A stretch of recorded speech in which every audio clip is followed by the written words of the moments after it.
In this video, I'm going to show you how to start the 2016 Toyota Scion. First step, you need the keys.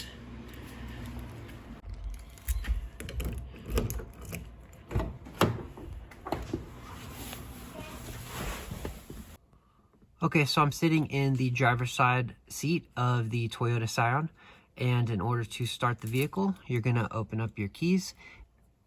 And this specific version of vehicle does not have a keyless start, so you have to use the key in order to start.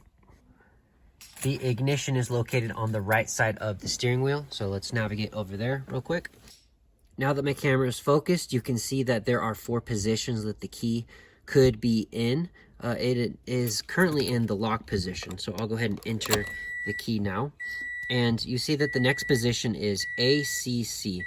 That stands for accessories. And what that means is that the user of the vehicle can use electrical components and accessories without the vehicle being on. So I'll go ahead and turn it to that position right now, and you'll notice that the radio is on.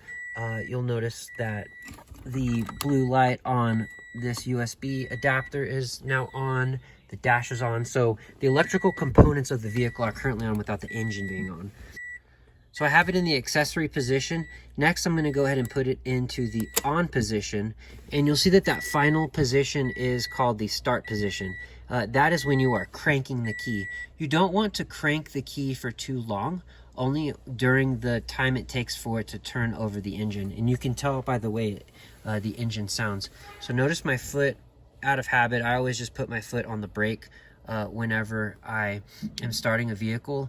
But you know, I'm currently in park, so it's not needed, and I'm on a flat surface. So I'm gonna go ahead and turn the key to the start position, and what I want you to do is listen to the engine turn over. I'm only gonna turn it for about half a second. Okay, so 3, 2, 1. So you see how I turned the key and you heard it crank the engine, and then it was going, and then that's when I turn it back to the on position. So at this point, your vehicle is on and it's ready to drive. Everything is running. You have your engine. This is the RPMs, the rotations per minute, and it's at idling at about 1,000, which is standard for vehicles of this size. And then you'd be able to put it into gear and drive. At this point though, you may want to turn off the vehicle. And whenever it's time to turn off the vehicle, it's very simple. All you need to do is turn the key to the lock position and pull out. And then that is going to turn off the car. I hope that video was helpful for you in explaining what those settings are. Thanks for watching.